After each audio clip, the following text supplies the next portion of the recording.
Hey, Eastern Oregon, thanks for taking the time to join me today. And it's a pleasure to have Paul Anderes with me. And Paul is Union County, one of the 3 commissioners. And Paul, thanks so much for jumping in with me during this very important topic. And I know that the press release just came out yesterday. I've kind of known because Matt Scarfo and I had a conversation a couple of weeks ago about the potential funding that was flowing from the state down to our level, and Matt very poignantly pointed out that he owns some businesses that are in the county, and so he's kind of stepped back from this process, and so I appreciate you taking the time to kind of help us understand what's happening. So briefly, before we get going, tell me a little bit about, just tell us, the people that don't know who you are for sure and kind of where you came from. You've only been a commissioner a couple of years now, is that right? Correct. Just finishing up my 2nd year in office. Was a high school teacher at LeGrand High School for 23 years, looking at reaching the retirement age from that, and was looking for what my next act would be, next phase in my life, and the opportunity came that there was 2 open seats. I was fortunate enough to be elected spring of 2018. At that point, the way our process works, I had about 7 months to kind of learn and onboard. I was retired and hadn't been sworn into this office yet, and was able to study and learn a lot, which I think was an advantage for me. Never would have imagined when I ran for office that I'd be facing a pandemic and all the things that encompasses at a local level in particular, but I love my job. At times it's incredibly difficult, but I absolutely love what I'm doing. Well, thanks, Paul. And one of your areas of specialties that we have talked about in the past, and I'm sure we will in the future, is natural resources and the management of forests and so on and so forth. So I appreciate your expertise, Paul. Thank you. In all of those areas. And I know you personally. Before we came on the air, we were kind of reflecting on our kids and where they were and so on and so forth. And so I appreciate you, Paul. Thank you. So there's some funding that's available. Tell us, begin to give us some, how that is, where that funding came from, and what the county's intention is in distributing those funds.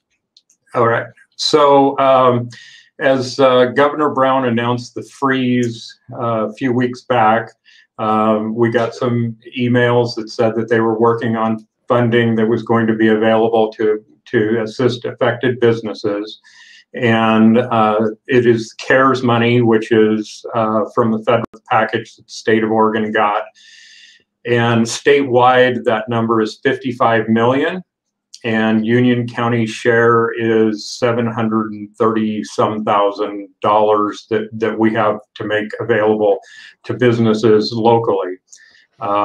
There's some criteria that the state put forward. They wanted us to concentrate, number one, on the hospitality industry because they have been so adversely affected. And then also those that have suffered losses due to the shutdowns. Again, this is federal money that came through the state, and each county got a minimum of $500,000, but based on our populations, we're 730. So to back up just a little bit, the first amount of funding that was passed from the federal government, the first assistance that was passed at the federal government and distributed to the states, this is the governor has been holding some of that money. Correct. And if I understand right, even has more money kind of in the holdings, but at this point, this is the money that they are giving to help counties. So this is kind of from the first. This is from the first allotment that was passed by the federal government. Correct. This is from the first CARES Act, and we had funding for COVID relief to help with expenses and mitigations that we're putting in place for COVID relief. One of the things last month that we approved it at our regular board meeting was, for example, an expenditure was is a full body scanner for the jail, which we're able to partner with the City of LeGrand on that as well. And I don't want to oversimplify it, but it's similar to what you would go through at an airport. While it doesn't reveal body shape, it scans for foreign objects and contraband, and fairly expensive, big ticket item. But what that's going to do is allow officers that are bringing folks to our jail facility the opportunity to be able to search them without being in close contact with them.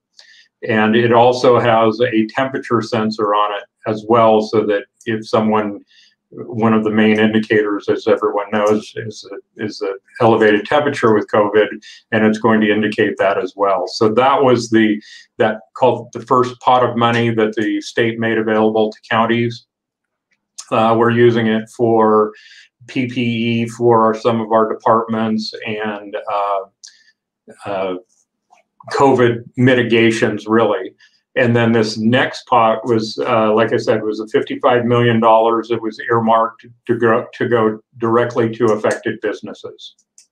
And I don't know whether this would be the appropriate time, but we have two tiers in the program that we've approved just yesterday. We have a lot of help from other counties looking at what they were doing and how they were setting theirs up. And I think we've got a good application. It's been vetted by legal counsel, and I think it's going to be a help to businesses. My concern is that it's going to be a little bit too little. I know that our businesses, without getting into specific businesses, have suffered tremendous loss. And my concern is that this is going to help, but it's not going to be able to get them through at this point. So describe the two tiers and the distinctiveness between them, and then the maximum amount that is available for those two tiers, Paul. Okay, certainly. So the two tiers, one is, and the verbiage was very specific, if a business had to shut down because of Executive Order 2012, and without having to look up what that executive order is, that was the closure in March, April, May that occurred where, and I'm going to use the example for a sit-down dining restaurant. They had to go to takeout or delivery. Or potentially a gym is also another example of a business that would have been shut down under that one, as well as Executive Order 20-65, which was the freeze and the subsequent levels of risk that we're currently operating under. And Union County is one of many counties. I think at last count, it was 25 counties that are in the extreme risk category.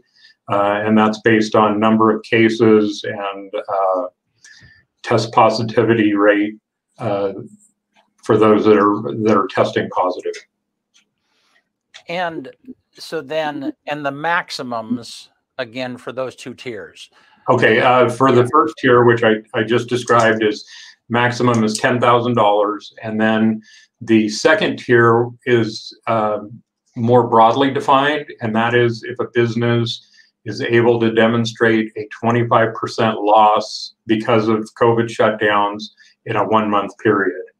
And we're not looking at folks' financials on this. They're in the application, they're attesting signing that they have suffered that financial loss due to COVID restrictions. And that cap is $5,000. So I see what you mean by, especially, I mean, let's take a restaurant, for instance, who, I mean, it would be pretty easy for them to have a $10,000 loss in 1 month. Yes. I spoke with a restaurant owner yesterday that said, you know, while we appreciate this, they're losing, by their estimation, probably in the neighborhood of $30,000 a month. Right. Wow. Yeah. It's just, that is a crazy amount of loss. It is. Yes. And how long, you know, how long could they sustain that? How could they sustain that loss? You know? Right. So, and I will say that, I mean, and I've talked to multiple business owners. I will not say I've talked to all of them, because I just don't have that kind of contact, but they've been really smart and ingenious on figuring out ways to make it work.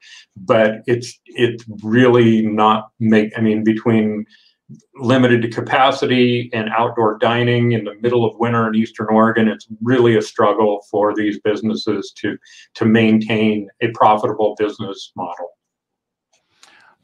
So, Paul, how did you land at the maximum, or how did you guys land at the maximum of 10K per business? What we did, and this was a long discussion and a bit of a struggle, to be honest with you. What we looked at was the number of licensed restaurants in Union County, and how many of them were non-franchise. Not that franchises have not suffered losses, we understand that, but just trying to get a handle on how many businesses we were going to be able to assist, and through the licensing registrations, we were able to come up with a number that we thought we could sustain. To me, that's one of the unknowns. I mean, I think that the three commissioners, and thank you for noting that Commissioner Scarpo excused himself from this because of conflict of interest, but we have while we don't know specifically on every business how much they're suffering, we know that it is across the board. Everyone is feeling the effects of these closures and shutdowns and restrictions. And having taken that, we had to figure out somewhere to go for a max, and that's what we came up with. So if you had 50 restaurants in Union County that applied for that $10,000, that would be 500K. Correct. Of the 700K available right there. Correct. Okay. And that's what I was talking about, as far as I don't know that there's, right. I'm not sure we're going to be able to provide the maximum amount to every business that applies and shows that need. And that is really heart-wrenching for us, because we would like to be able to support our businesses more. Right. And I can, I mean, well, you think $700,000 is a lot of money until you start calculating it in $10,000 chunks, or even $5,000 chunks. Right. And if you look at Portland Metro, I mean, they're looking at, and I think I have these numbers correct, they're looking at brick and mortar restaurants at $1,500 and food carts at $500. And it goes back to that same conversation of slicing that pie so incredibly small that while I'm sure it will help, it's probably not going to be the stopgap that we're hoping for. And again, I'm going back to that as my concern locally, is if we have more need than we anticipate, it's gonna be troublesome. Yeah. So talk about the second tier is if a business can show a loss, essentially, that is related to COVID, then they are potentially they can potentially qualify for up to $5,000 in support. Correct. Yes. Yeah. Okay.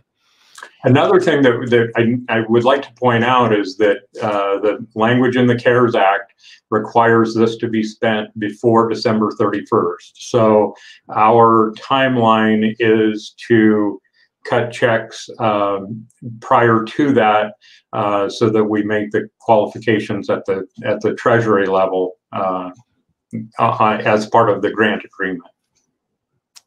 Okay. And so then, along with that, then the applications are due, and I'll put that up here in a second. Talk about the application process and where that's available and when they're due, Paul.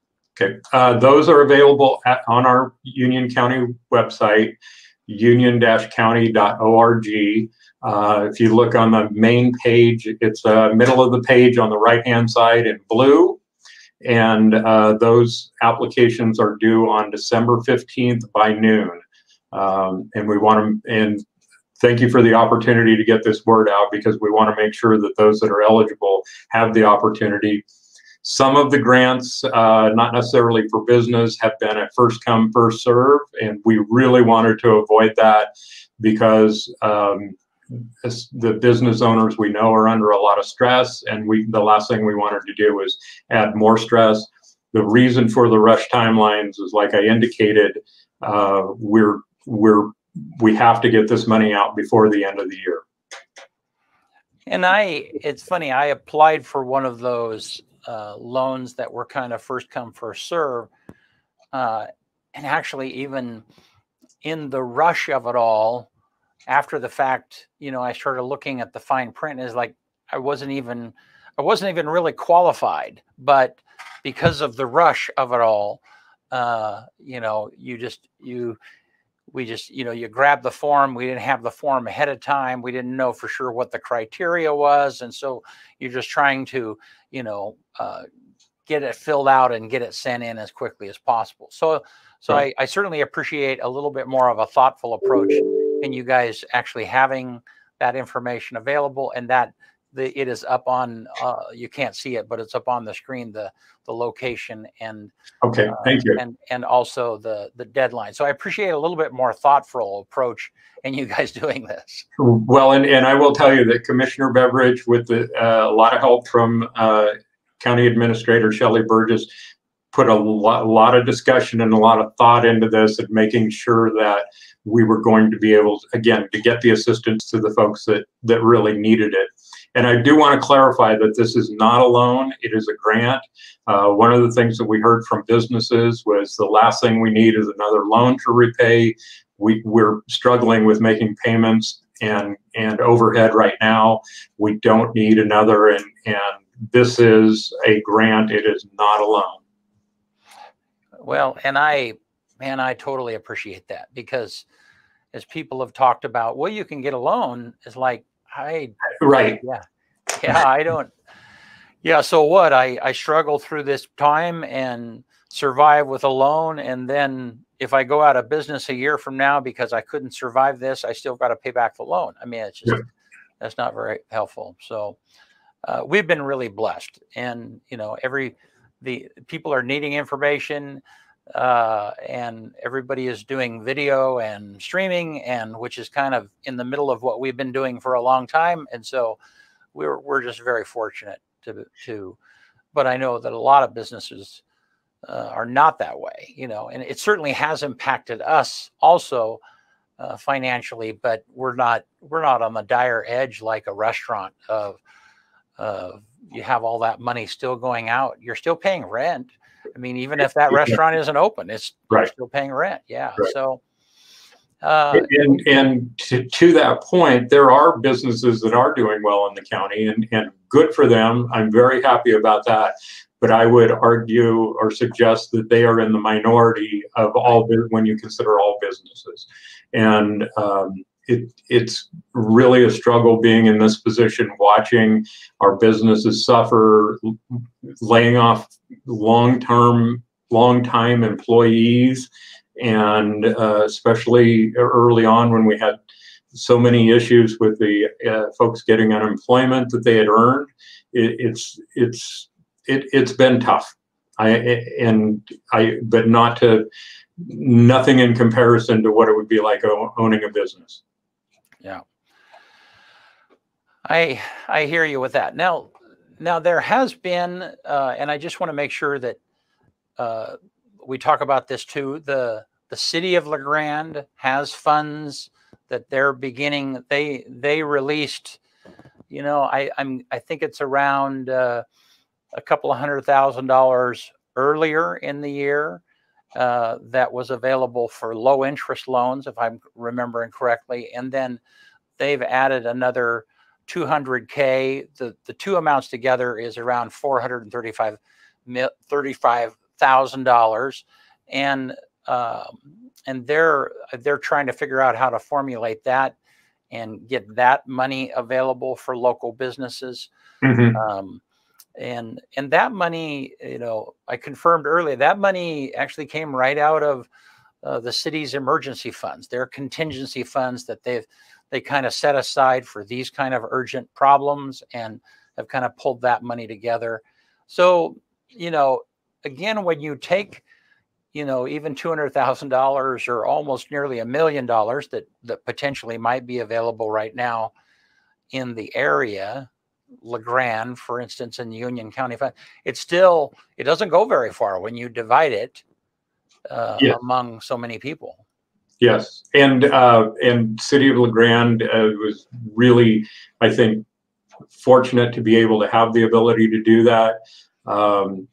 Christine Jarsky is managing that program through the Ignite program, or Ignite office in LeGrand, and any help we can get to our businesses, again, not necessarily in a loan, because like we just talked about, that has to be paid back. The program that we're talking about from the county right now is a grant rather than a loan.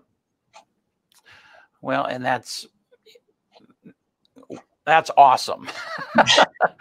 So do you think, the national government, you're probably you watch the national news just like I do, and they have fumbled around for what seems like forever, and it's gotten politicized. The funding that additional funding, I don't know if it's CARES 2.0, I don't know what they're going to call that, but I don't know, what do you think might be coming in the future? Do you have any hope, Paul, that you can talk to us about? I would, and I try to avoid the national news. Yeah. I struggle with trying to maintain accurate local information, and but one of the things, I was on a call this morning that they indicated that it looks like there is going to be that CARES 2.0. There is also some discussion of extending out the CARES 1 longer, so that the December 31st deadline that I referred to may be changed in the second package of legislation. But I would be surprised if prior to the federal legislators breaking for the holidays, that there isn't a CARES 2.0, for lack of a better description. I think there is more relief coming from the feds. One of the sticking points that was noted on the call this morning was that it's how it's going to be distributed. There are cities that clearly have a need that want to be get direct relief, and in the current legislation as it's being negotiated, it would be payments to counties rather than to cities and states. And that was one of the struggles we had early on, is that the state of Oregon took a while to get the original CARES money out, and again, we're coming up on deadlines, and we want to be thoughtful about those expenditures and not just spending it so that we don't lose it. So is that that deadline of December 31st, is that a state deadline or is that a federal deadline? That's out from the federal Treasury guidelines on the original CARES Act. So then, if there is more state funding that is available, then the state is obligated to spend that funding. Unless something changes, the state is obligated to spend that funding before December 31st. Correct. Yes. Okay. And I will admit, I don't know what their balance sheet looks like. It's where they are in their balance on the original CARES funding. Okay.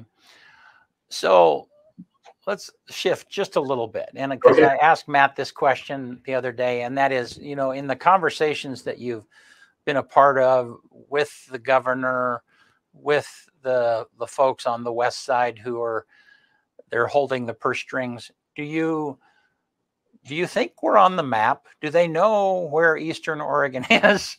I mean, do you personally get the feeling, because from a public standpoint, it's like, do they really even know we're here? I don't know. What are your thoughts on that? I will tell you that Governor Brown and I do not align on a lot of topics. I think that's from my background and her background, that's fairly obvious. But I will tell you that when we had our outbreak in June, she and the state of Oregon were a very good partner to us. We were at that point fairly unique in the fact that we had per capita the highest outbreak that the state had seen. It was truly between local and state folks, all hands on deck to deal with that. And there's been some I wouldn't call it contentious, but there's been some requests to be at the table. And I see that slowly shifting to getting county commissioners, city leaders at the table in the discussions. I will note that it's often reported that we have phone conversations with the governor. They are largely listening from our end. We have very limited opportunity to directly engage the governor. But I will tell you that one of her top staff people, we have county commissioners, and they've broken it up into regions. One commissioner from each county has conversations, Leah Horner, and the governor's regional solution representative in our area. And they have been really good conversations. Having said that, it's difficult for the state to move the needle on a local issue. One of the things that I've been really working on is keeping our students in school, especially they may be small school allowances. All the schools except for LeGrand in Union County have been in since, let's call it late August, early September. They've had each of them, I believe, the last I heard, and except for one, has had a case in the school. Their mitigations, their policies, their procedures have dealt with it. They've isolated, and we haven't seen a lot of spread within the school. They're doing I believe them to be doing a very, very good job on monitoring that and making sure that their staff and students are safe. And my background in education, I firmly believe that in-person instruction is much more effective than comprehensive distance learning. And I continue to lobby to get our students back into the classroom in a safe manner. Amen. And I'm sure there's a whole bunch of parents that are out there that are like, please.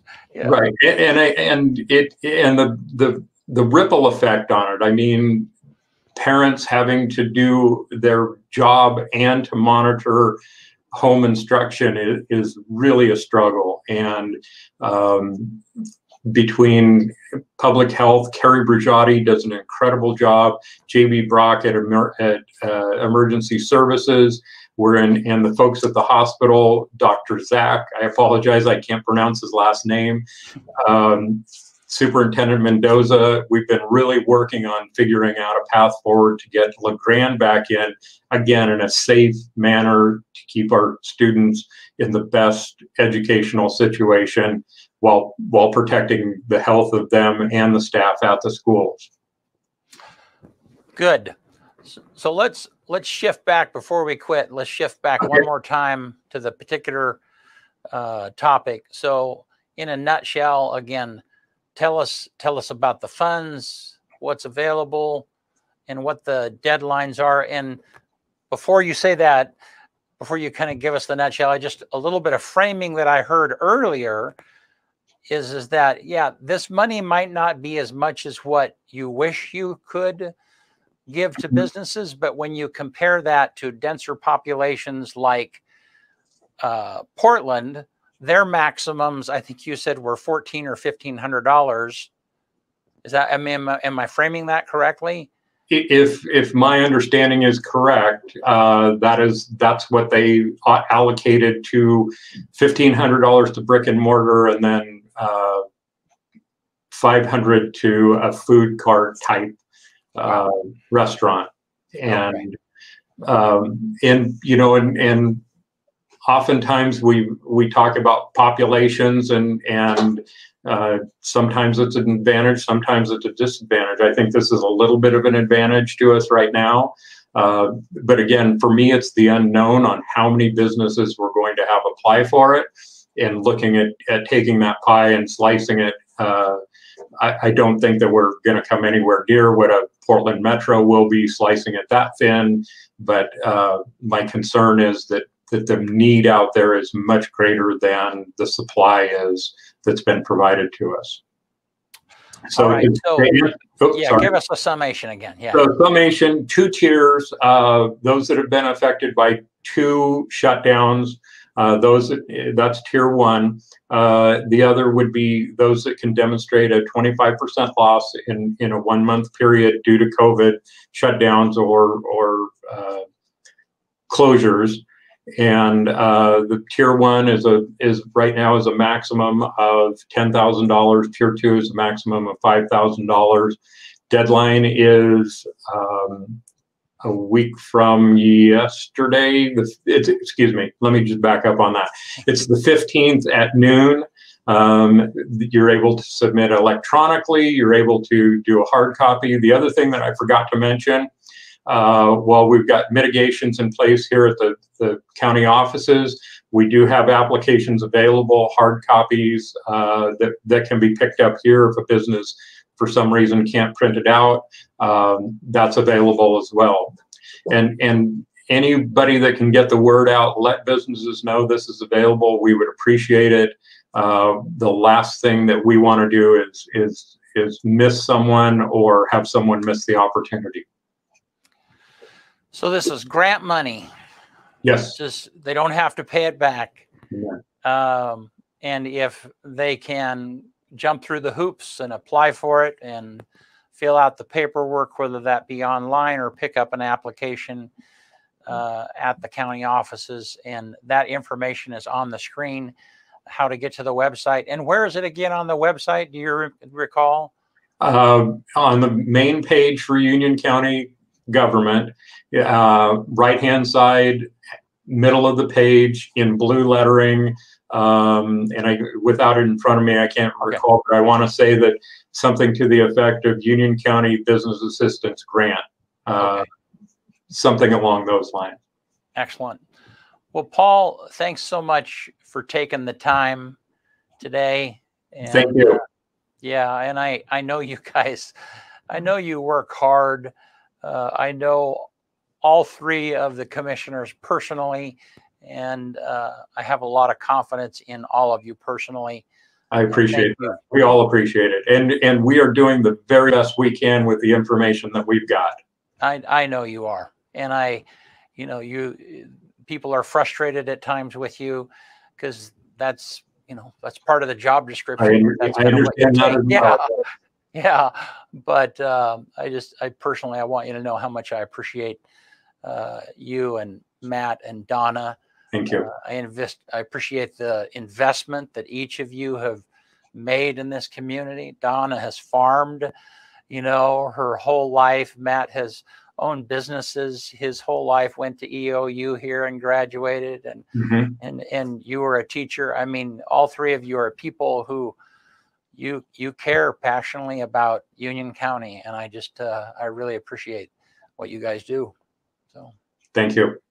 Yeah. All right. And thank you, Eastern Oregon, for tuning in. And we will talk to you next time.